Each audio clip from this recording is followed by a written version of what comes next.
Hi all, ఎలా ఉన్నారు అందరూ? ఈరోజు నుంచి నా యూట్యూబ్ ఛానల్ స్టార్ట్ చేశాను. సో ఎవరా అని చూస్తున్నారా? అదేనండి, లక్ష్మీ లైఫ్ స్టైల్. సో ముందుగా నేను మీకోసం ఒక మంచి పిజ్జా రెసిపీతో వచ్చేసాను. ఇప్పుడు పిజ్జా రెసిపీ ఎలా చేయాలో చూసిద్దాం రండి. ఒక బౌల్ తీసుకొని 1.5 గ్లాస్ హాట్ వాటర్ వేయాలి. తర్వాత 2 స్పూన్స్ ఆఫ్ షుగర్ వేసి మెల్ట్ అయ్యే వరకు బాగా మిక్స్ చేసుకోవాలి. తర్వాత ఇన్స్టంట్ ఈస్ట్ తీసుకుని అది కూడా ఒక 2 స్పూన్స్ యాడ్ చేయాలి. అది పొంగొచ్చే వరకు ఒక 10 మినిట్స్ పక్కన పెట్టుకొని తర్వాత 2 కప్స్ ఆఫ్ మైదా పిండి యాడ్ చేసి మీడియం ఉన్న హాట్ వాటర్ తీసుకొని చిన్న చిన్నగా వేస్తూ మిక్స్ చేసుకోవాలి. తర్వాత మనం చికెన్ ఎలా ప్రిపేర్ చేసుకోవాలో చూద్దాం.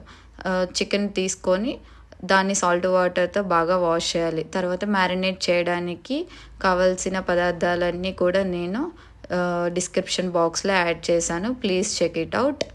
తర్వాత ఒక ప్యాన్ తీసుకొని దాంట్లో 2 స్పూన్స్ ఆఫ్ ఆయిల్ వేసుకోవాలి.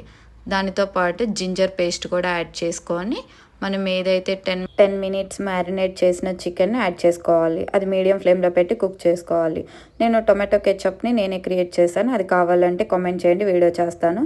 తర్వాత అది కుక్ అయిన తర్వాత మనం పక్కన పెట్టేసుకోవాలి. తర్వాత మనం తయారు చేసుకున్న పిజ్జా బేస్ని తీసుకొని నేను తయారు చేసిన tomato ketchup, mayonnaise and chilli sauce, onion ఇవన్నీ కూడా యాడ్ చేశాను. ఎయిర్ ఫ్రైర్లో చేస్తున్నా కాబట్టి 170 degrees అండ్ 20 minutes పెట్టుకోవాలి. ఈ లోపల మనకి పిజ్జా అనేది రెడీ అవుతుంది. Please do watch my channel and subscribe Lakshmi life style.